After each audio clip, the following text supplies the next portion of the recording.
வாழ்வீர்கள் வளத்தோடு. நாமே நித்யானந்தன் திருமேனி தாங்கி பச்சை பட்டினி விரதம் இருந்து பக்தர்கள் உங்கள் எல்லோருக்கும் எல்லா நன்மையும் தந்து தோஷமெல்லாம் நீக்கி சந்தோஷம் ஒன்றே தந்து நந்தாத ஆனந்தத்து நிலைத்திருக்கச் செய்து உங்கள் நெஞ்செல்லாம் நிறைந்து உயிரெல்லாம் உயிர்ப்பித்து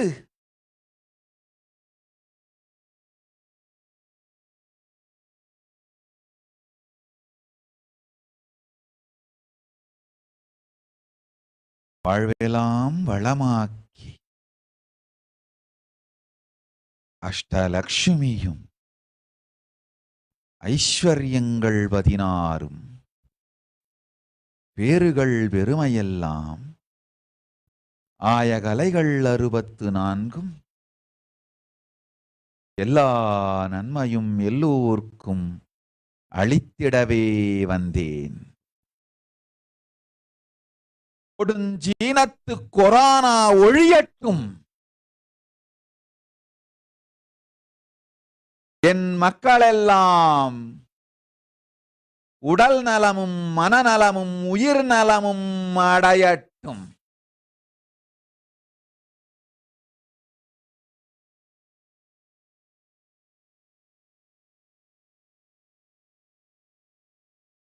ஒற்றவம் செய்ய வேண்டிய கோமகன்கள் சிலர் கொடுந்தொற்று கொரோனா என் பக்தர்க்கும் மக்கட்கும் எல்லா நன்மையும் நிகழட்டும். மங்களமாய் வெற்றியாய் பச்சை பட்டினி விரதமிருந்து பரமசிவன் பத்தினி நான் நல்லதை செய்திட நன்மையைத் தந்திட நித்யானந்தன் திருமேனி தாங்கி நிஜாவதாரம் கொண்டேன்.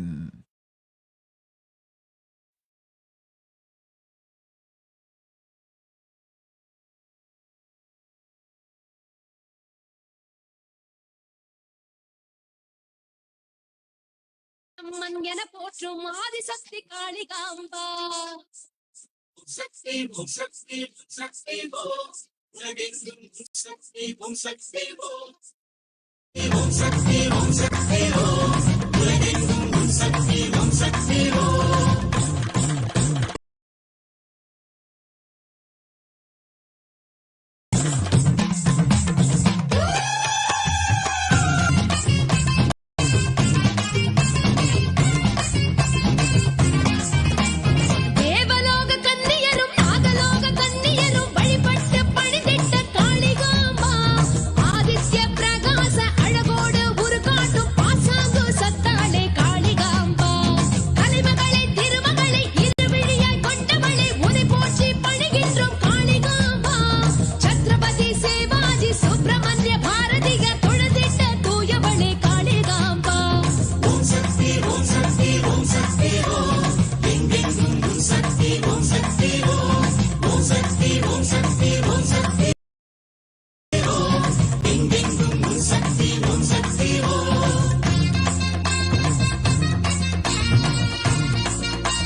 ஓம் சக்தி ஓம் சக்தி ஓம் சக்தி ஓம் சக்தி